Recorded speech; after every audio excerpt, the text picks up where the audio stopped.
Hello and welcome back to Limelight TV. Today we take a sneak peek at one of the next and upcoming short films, Disengaged, directed by Sophie Dustin, who joins us in the studio today.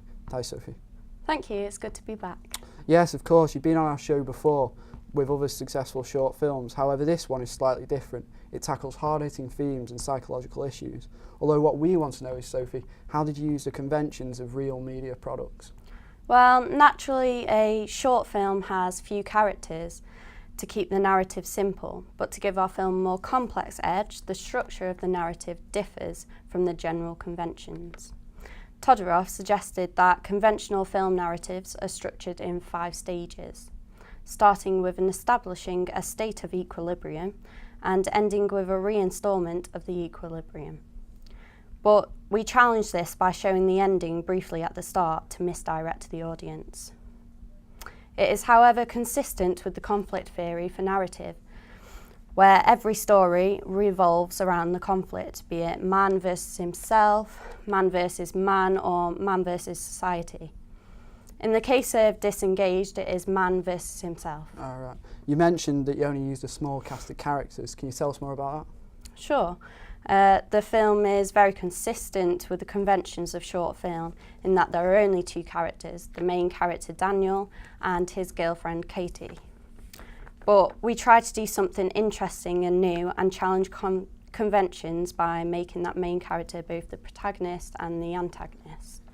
At the start of the film, Daniel is our hero, but over the arch of it, he becomes the villain. When you're watching a film, it's clear that a lot of camera techniques were used. So what was the thinking behind that?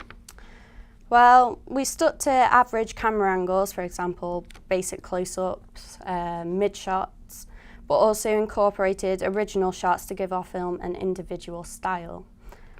We used a reverse tracking shot or a trombone effect to create a sense of chaos and disillusion. We also used a lot of point of view shots with cameras inside boxes and footage from CCTV cameras in the style of Michael Slovis of Breaking Bad to give the film visual flair that you don't often see. At the end of the film, we also break the 30-degree rule, but this was intentional to offer a different perspective. All right. In the short film that you've just filmed, there's only one location used. Can you explain why this was? Yeah, sure. Well, to make it easier for production, short films will often use a limited number of locations.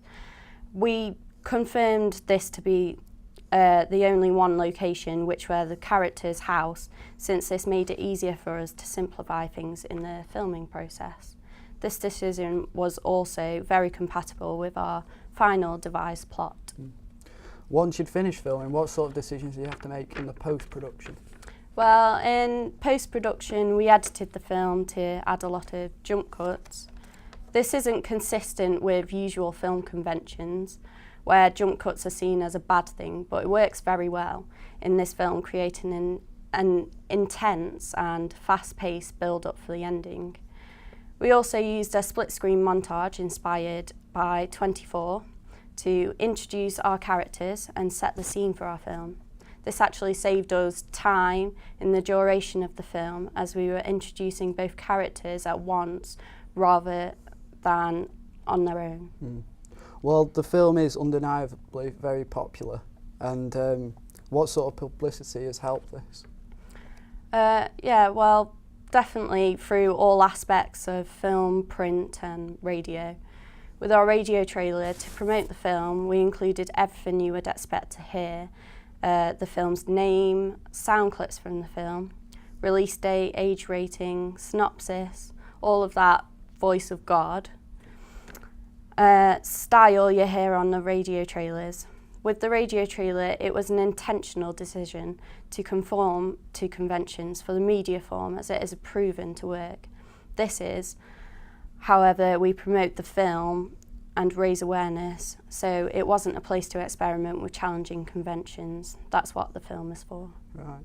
What did you think about the recent review from Capital magazine? Well, much like the radio trailer, it's consistent with what you expect from a magazine review. While the purpose of the radio trailer is to promote the film, the purpose of the review is to offer an objective opinion.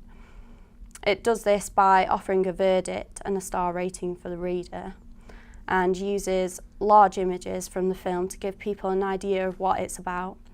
Also uses large pull quotes from the review to get the reader's attention. All right, that's brilliant. Well, it's been great having you, Sophie. I'm sure we'll be seeing you very soon. Thanks for having me.